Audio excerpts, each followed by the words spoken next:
चला मित्रांनो, आज गडिंग्लजमध्ये बघूया सर्वात फेमस डबल अंडा फ्रँकी.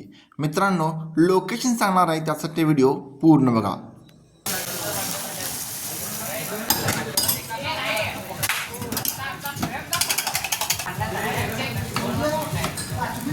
कारण फ्रँकी ही कमीत कमी पैशामध्ये मिळते आणि मित्रांनो, एक फ्रँकी खाल्ल्यानंतर आपलं बरं.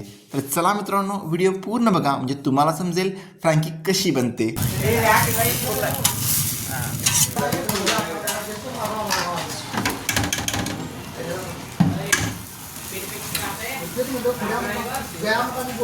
गडिंग्लजमध्ये नगरपालिकेजवळ खाऊ गल्लीमध्ये अभिजित फ्रँकी नावाचा इथे फेमस स्टॉल आहे. तर मित्रांनो, नक्की भेट द्या आणि जर तुम्हाला टेस्ट आवडली तर मला कमेंट बॉक्समध्ये नक्की सांगा. धन्यवाद.